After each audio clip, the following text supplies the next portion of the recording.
Dragon Slayers Academy 13. Beware, it's Friday the 13th. Chapter 1. Jones! Exclaimed Wiglaf as he ran out of the Dragon Slayers Academy castle. We are going to have a school picnic. In the yard, blue and white DSA flags flapped in the morning breeze. Brightly colored picnic clothes dotted the grass. A long banner stretched across the yard saying, "Welcome to DSA Lassies." "This is so cool!" exclaimed Janice.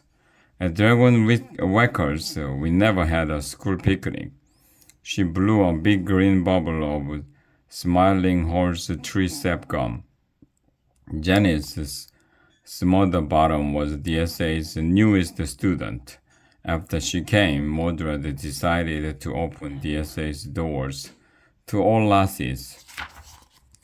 "I cannot wait until the new lassies get here," Erica said. Erica had gone to DSA for some time, but until recently, she pretended to be a lad. Mordred never guessed that Eric was a lass and a princess. "The new lassies shall lead a good example," Erica went on. "Someone to show them what to do." She patted the future dragon slayer of the month medal hanging from a chain around her neck. "And I am the perfect one to show them how to do everything."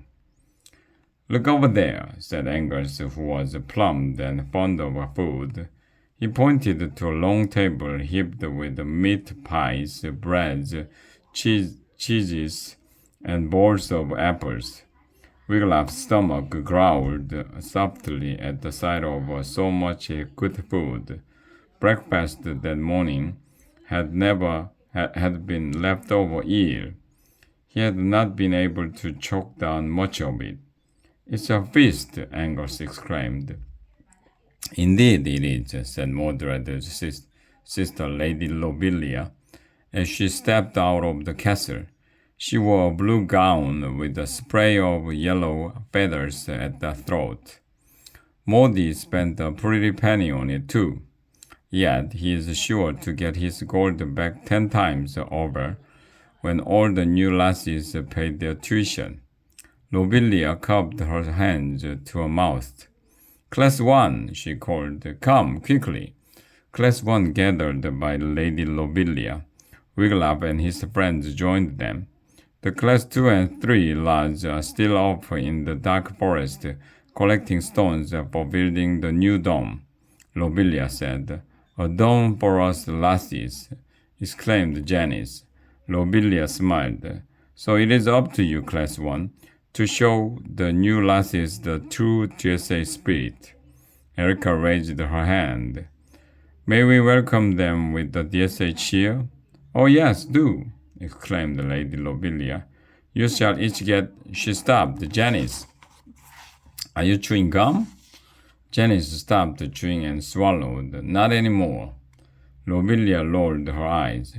"You shall each pick a lass to be your buddy." She went on. "First, take your buddy to meet her teachers. Then take her over to a Fryfart's feast table and help her fill her plate. Then sit with her at the picnic." "Oh, yummy!" cried Angus. "The feast is for the new lassies, Angus," warned Lobelia.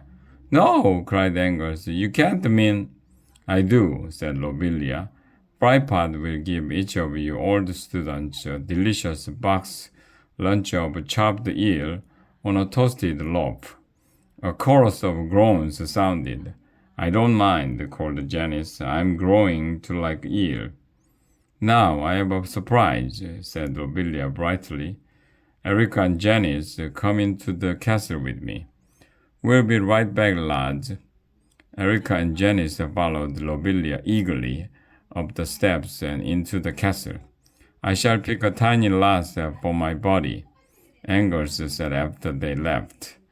"One who does not eat much, one who likes to share her food." In a short time, Lady Lobelia was back. Be presenting, she cried, the DSA's new Lobelia, original Lassie's uniform. She turned toward the castle. Mothers, appear. Erica and Janice stepped out of the castle. Wiglaf gasped. Oh, poor Erica, he said to Angus. Poor Janice. Erica and Janice stood before Class 1, wearing plum-colored tops that laced up the front and tied under the chin with a floppy bow. Their hands stuck out from huge, puffy plum sleeves. The matching plum skirts were fringed at the hem with tiny silver bells. Their helmets bulged out at the sides, then came to a point at the top. Here's the best part, said Lobelia. You lassies are going to model this uniform tomorrow at the toenail fashion show. Janice laughed and twirled around, but Erica stood frowning with the puffy-sleeved arms folded across her chest. We are lucky to be lads, Wiglaf whispered. Angus nodded. That uniform makes Janice look like a great big plum pudding. Excuse me, Lady Lobelia, Erica said. How can we sneak up on a dragon while wearing bells? She took a step and clinked merrily. Don't they make a lovely tinkle? Lobelia said, missing Erica's point entirely. One more thing, Lobelia said in a voice hardly more than a whisper. Your headmaster is a happy man today, and we don't want to spoil his good mood. So when you see Mordred, whatever you do, do not mention what day it is. What day is it? Asked Janice. Lobelia whispered. Friday the 13th. Friday the 13th? Cried Tolbrand, who was afraid of everything. Egad, unlucky day. Shh! Lobelia put a finger to her lips. Do not say that aloud. If Mordred hears you. She closed her eyes and shook her head. We shall all be very, very sorry.